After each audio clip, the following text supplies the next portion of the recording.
जय आणि रीमाचं नुकतंच लग्न झालं होतं. जय सरकारी नोकरीत मोठ्या हुद्द्यावर होता. रीमा पण मोठ्या कंपनीत नोकरीला होती. दोघांचं नवीन आयुष्य मजेत जात होतं. दिवस कसे जात होते हे त्यांना कळतच नव्हतं. एक दिवस जयच्या साहेबांनी त्याला कॅबिनमध्ये बोलावले. त्याच्या हातावर एक लिफाफा दिला. जयने थोडं घाबरतच लिफाफा उघडला.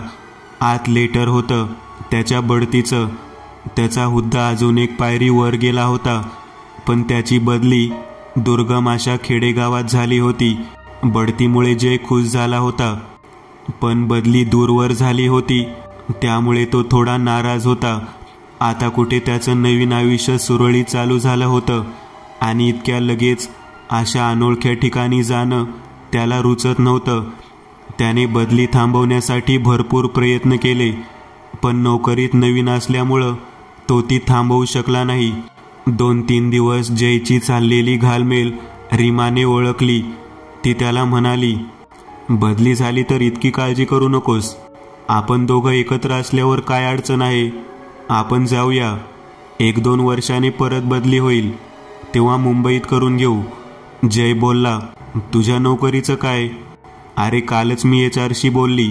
ते बोलले काही हरकत नाही, तू वर्क फ्रॉम होम करू शकतेस. नंतर परत आल्यावर मुंबई ऑफिस जॉईन कर. तिच्या ह्या बोलण्याने जयला थोडं हायसं वाटलं. पण आईबाबांचं काय करायचं? मी त्यांच्याशी कालच बोलले ह्या विषयावर आणि आमच्या तिघांचं हेच मत झालं की ते इकडेच राहतील थोडे दिवस.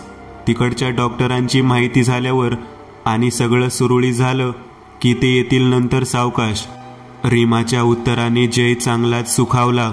त्याला डोक्यावरचा भार हलका झाल्यासारखं वाटलं. 15 दिवसांनी निघायचं होतं. तेवढ्या कालावधीत जय 2दा तिकडे जाऊन घराची पाहणी करून आला. राहण्यासाठी प्रशस्त असे रो हाऊस इंग्रजांच्या काळातलं होतं. बाहेर गेस्ट हाऊस पण होतं. नोकरांसाठी वेगळ्या स्वतंत्र खोल्या होत्या. मागे नीट बांधलेली खोल विहीर होती. विहिरीच्या भिंतींना खोदून मोठ्या दगडी पायऱ्या बसवल्या होत्या. पायऱ्यावरून व्यवस्थित उतरून विहिरीचं पाणी घेता येत होतं. रात्री विहिरीचं पाणी दिसावं म्हणून लाईटची सोय केली होती. जयने माणसं लावून घर धुवून आणि साफ करून घेतलं. अंगणातली वाढलेली झाडे झुडपे काढून टाकली. घराला रंगरंगोटी केली. त्यांचं घर गावापासून दूर गावाबाहेर होतं. सरकारी जागा असल्यामुळे शेजारी घर नव्हती. जवळच असलेल्या गावात जाऊन घरी काम करायला माणसं त्याने ठरवली. दिवसा काम करून रात्री घरी जाण्याच्या बोलीवर माणसं तयार झाली. 15 दिवसांनी जय आणि रीमा तिकडे राहायला आले. आजूबाजूचं निसर्ग सौंदर्य बघून रीमा हरकूनच गेली. असं सौंदर्य आणि मोकळी हवा तिने मुंबईत अनुभवली नव्हती. दुसऱ्या दिवशी सकाळी ते दोघे जवळच मॉर्निंग वॉक करून आले. गावातली गडी माणसं तोपर्यंत घराजवळ येऊन थांबली होती. त्यांचा ताबा रीमाकडे देत जय ऑफिसच्या तयारीला लागला. रीमाने त्याची नीट माहिती लिहून घेतली. त्यांचे फोटो मोबाईलमध्ये काढले. त्यांना व्यवस्थित काम समजावून सांगितलं आणि ती तिचं ऑफिसचं काम लॅपटॉपवर करू लागली. मोबाईल रेंज थोडी कमी होती, पण तिच्या कामासाठी पुरेशी होती. रात्री जय घरी आला. त्याने रीमाजवळ पहिला दिवस कसा गेला ह्याची विचारपूस केली. तिने पण आनंदाने चांगला गेला असं उत्तर दिलं. दोघंही थकल्यामुळे लवकर झोपी गेले. मध्यरात्री अचानक किचनमधला नळ चालू झाला. पाण्याच्या आवाजाने रीमाला जाग आली. ती जयला नळ बंद करण्यासाठी उठवू लागली, पण जय भरपूर थकल्यामुळे उठला नाही. शेवटी नाईलाजाने तिला उठावं लागलं. ती जाताना मधल्या प्रत्येक रूमची लाईट लावत किचनपर्यंत गेली. किचनची लाईट तिने लावली आणि कटाक्ष नळाकडे टाकला आणि ती दचकली. नळातून रक्ताची धार जोरात वाहत होती. तिने डोळे चोळले आणि परत बघितलं. नळातून पाण्याची धार वाहत होती. तिने भीत सिंकच्या आत बघितलं. सिंक स्वच्छ होते. कुठे पण रक्ताचा लाल डाग नव्हता. तिने नळ पटकन बंद केला आणि लाईट बंद करून ती शक्य तितक्या लवकर बेडरूममध्ये आली. ती घाबरली होती. कदाचित आपल्याला भास झाला असेल असं समजून ती जयला मिठी मारून झोपून गेली. दुसऱ्या दिवशी तिने जयला झालेला प्रकार सांगितला. तिचं बोलणं ऐकून जय हसायला लागला. रीमा थोडी रागावली आणि बोलली, मग नळ रात्री कोणी उघडला असेल? अगं नळ आधीपासूनच उघडा असेल आणि रात्री ग्रामपंचायतीचं पाणी सुटलं असेल. तुला हॉरर सिनेमे जास्त आवडतात, त्याचा हा परिणाम. असं बोलून तो ऑफिसला निघून गेला. रीमा ह्या गोष्टीचा विचार करू लागली. पाण्याची टाकी कायम भरून असते, 24 तास पाणी आहे. मग अचानक नळ कसा उघडेल? कोणी घरी होतं का? एखादा चोर? पण चोर नळ कशाला उघडेल?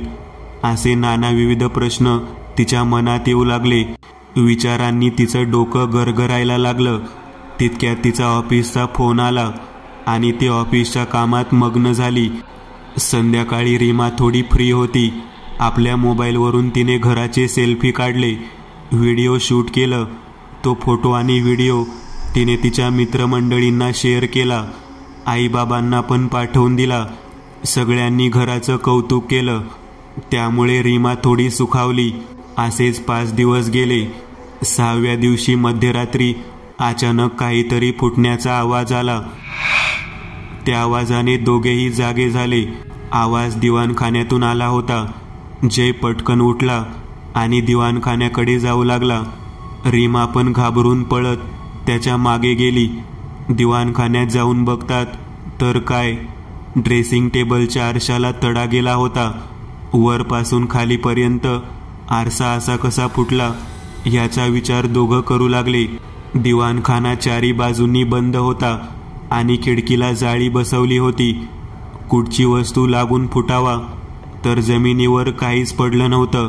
कदाचित ट्रान्सपोर्टमध्ये हालून त्याला हलकासा तडा गेला असेल आणि आता प्रेशरने मोठा तडा गेला असेल. जय रीमाला बोलला. रीमा काहीही बोलली नाही. तिने फक्त मान हलवली आणि दोघे परत बेडरूममध्ये झोपायला गेले.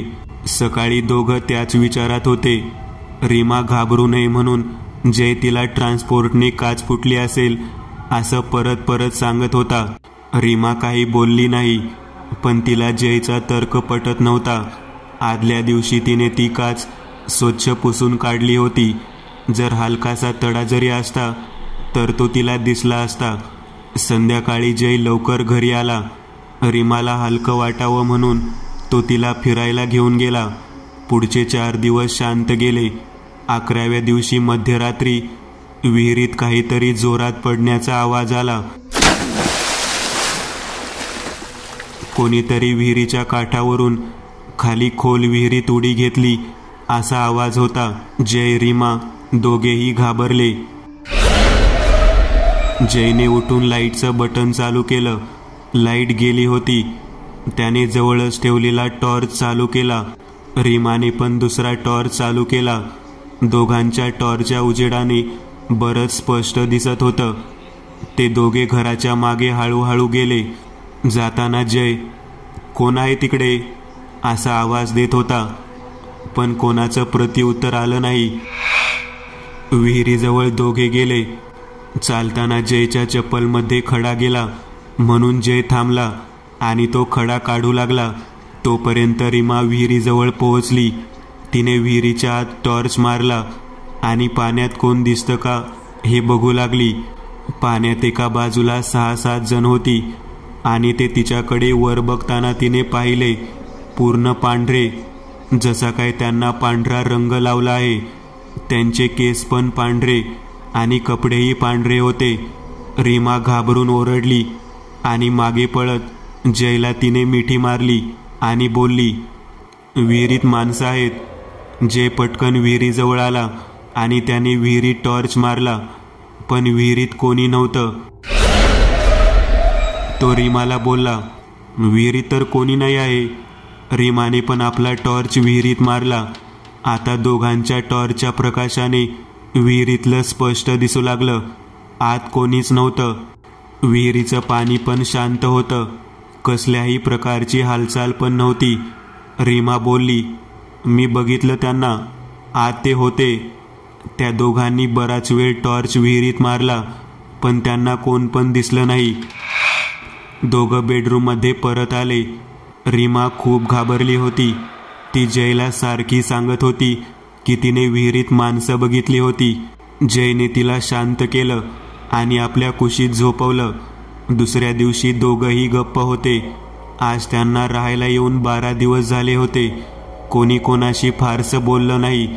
जय ऑफिसला जाणार नव्हता, पण एक तातडीची मीटिंग असल्यामुळे त्याला जावं लागलं. तो रीमाला बोलला, मी मीटिंग झाली की लगेच घरी येतो, घाबरू नकोस. जय गेल्यानंतर रीमा विहिरीजवळ गेली. तिने आत डोकावून पाहिलं. आत कुणी नव्हतं. तिने एका गड्याला पाण्यात जाऊन तपास करायला सांगितला. गडी विहिरीत खोलवर जाऊन आला, पण विहिरीच्या तळाशी पण कोण नव्हतं. रीमाला विश्वासच बसत नव्हता. असं कसं शक्य होईल? तिने ती माणसं स्पष्ट बघितली होती. ती बाहेर पण आली नाहीत, विहिरीच्या आत पण नाहीत. मग गेली कुठे? रीमाला काही सुचत नव्हतं. नळ आपोआप चालू होऊन त्यातून वाहणारी रक्ताची धार, आपोआप काचेला गेलेला तडा, विहिरीतली ती माणसं, सगळं विलक्षण होतं. तिने आईबाबांना इतके दिवस काही सांगितलं नव्हतं, त्यांना उगाच टेन्शन नको म्हणून. पण तिचा धीर आता सुटला होता आणि तिने मुंबईला आईबाबांना फोन करून सगळं सांगितलं. जय दुपारी लवकर घरी आला. त्याला बघून रीमाला हायसं वाटलं. दोघं शांत होती. रात्र होऊ लागली तसे दोघे थोडे चिंताग्रस्त झाले. दोघांना पण रात्री झोप येत नव्हती. बराच वेळ दोघे जागे होते. मोबाईलवर टाइमपास करत होते. रात्री उशिरा त्यांना झोप लागली. सगळी गडी माणसं दार ठोठावू लागले.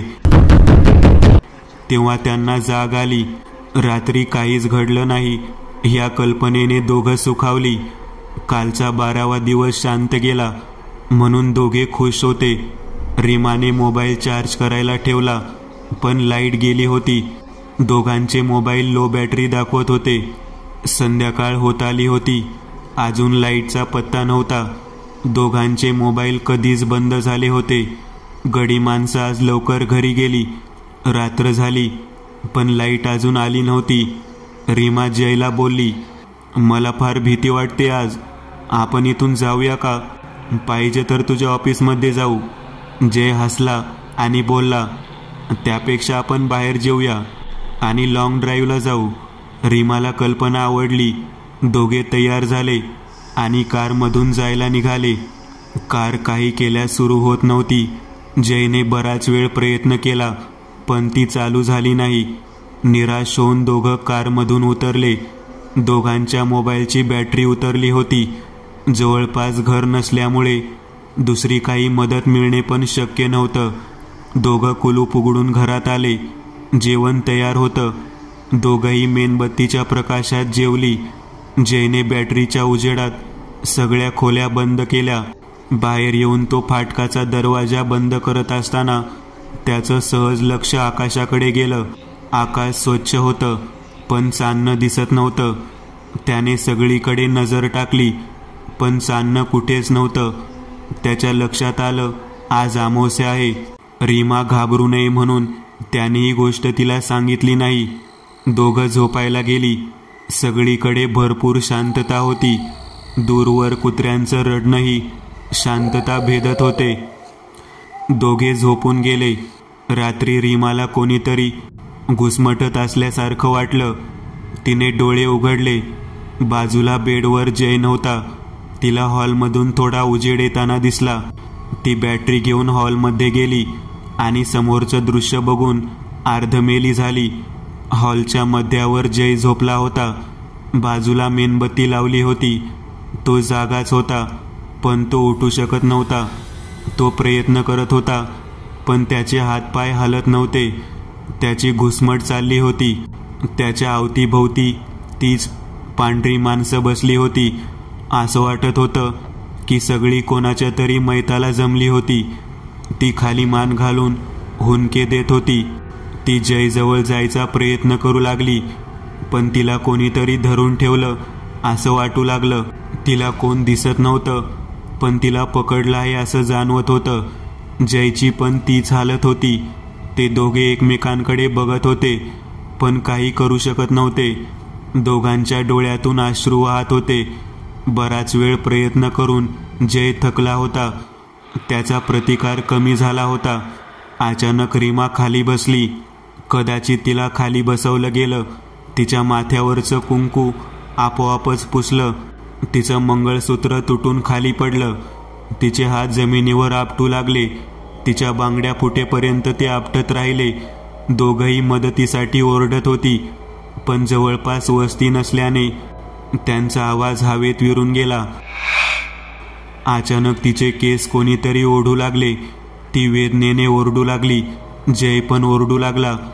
जसं काय तिला खेचत घेऊन जात आहेत असं वाटू लागलं. तिला बाथरूमपर्यंत खेचून नेलं गेलं. तिकडे नळ आधीपासूनच चालू होता. नळातून रक्ताच्या धारा वाहत होत्या. तिला नळाखाली बसवलं गेलं आणि रक्ताने तिला आंघोळ घातली. तिचं अंग आणि सगळे कपडे रक्ताने माखले. तिचे केस धरून तिला परत हॉलमध्ये आणलं. तिची अवस्था बघून जय घाबरून गेला. तिला परत खाली बसवलं गेलं. तिला जाणवलं की तिच्या आजूबाजूला कोणीतरी बसत आहेत.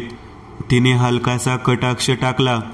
तिच्या आजूबाजूला विद्रूप चेहऱ्याचा पूर्ण पांढऱ्या बायका बसल्या होत्या. त्यांच्याकडे बघून रीमा परत किंचाळली. तिची किंचाळी ऐकून त्या बायका बेसूर आवाजात ऊर बडवून रडू लागल्या. अचानक त्यांच्यातली काही माणसं उठली. आता हे काय करणार हे जय आणि रीमा बघू लागले. जयला कोणीतरी वर उचलत आहे असं वाटू लागलं. त्याला हवेत वर उचललं. असं वाटत होतं की तिरडीमध्ये जसं घालून नेतात तसं त्याला अंतराळी उचललं होतं. ती सगळी माणसं आता उठून उभी राहिली. थोडी माणसं पुढे, मध्ये अंतराळी जय आणि मागे थोडी माणसं, अशी त्यांची जिवंत प्रेतयात्रा निघाली. जसे ते जाऊ लागले तशा त्या बायका भेसूर आवाजात अजून जोरात रडू लागल्या. त्याच्या आवाजात रीमाचा आवाज हरवून गेला. ते सगळे घराच्या बाहेर पडले. तसं त्या बायका पण उठल्या आणि त्या पण मागे जाऊ लागल्या. रीमाचे केस धरून तिला स्वतःबरोबर ओढून घेऊन जाऊ लागल्या. जय, रीमा दोघे भीतीने जवळजवळ अर्धमेले झाले होते. ते जयला घेऊन विहिरीकडे निघाले. असं वाटू लागलं की आता ते जयला विहिरीत फेकून देतील. ते विहिरीच्या पायऱ्या उतरू लागले. जय आणि रीमा जीवाच्या आकांताने ओरडू लागले. रीमा विहिरीच्या कठड्यावरून जयला हताशपणे पाहत होती. त्यांनी जयला विहिरीच्या शेवटच्या पायरीवर ठेवलं आणि ते सगळे मोठ्याने किंचाळू लागले. तिच्या बाजूला असणाऱ्या बायका पण किंचाळू लागल्या. त्या दोघांना असं वाटू लागलं की ती दोघं एकमेकांना शेवटचं बघत आहेत. रीमाने जयकडे बघत रडत रडत हात जोडले आणि डोळे बंद करून ती ईश्वराची प्रार्थना करू लागली. आणि अचानक ती माणसं ओरडायची बंद झाली आणि एका जागी उभी राहिली. सगळीकडे शांतता पसरली. मागून कोणीतरी मंत्र उच्चारताना तिला ऐकू येऊ लागलं. तिने मागे वळून बघितलं तर आई बाबा तिला दिसले आणि तिची शुद्ध हरपली. दुसऱ्या दिवशी रीमा शुद्धीवर आली तेव्हा ती बेडरूममध्ये होती. तिने हळूहळू डोळे उघडले. ती आजूबाजूला बघू लागली आणि तिला रात्रीचा प्रसंग आठवला. तशी ती ताडकन उठून बसली.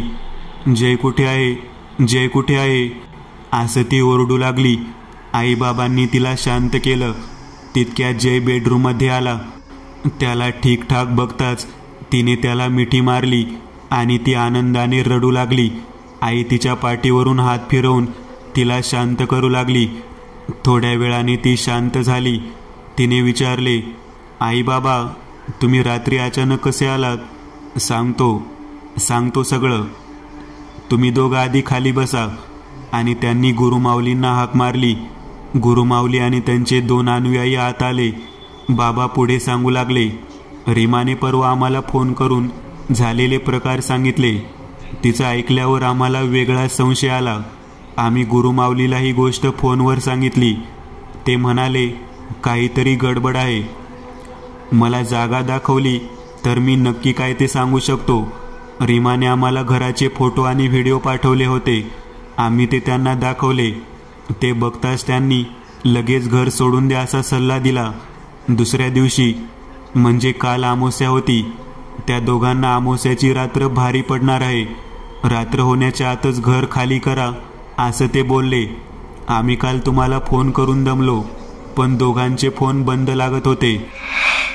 रीमा मध्येच बोलली, चार्जिंग संपलं होतं आणि काल दिवसभर लाईट नव्हती.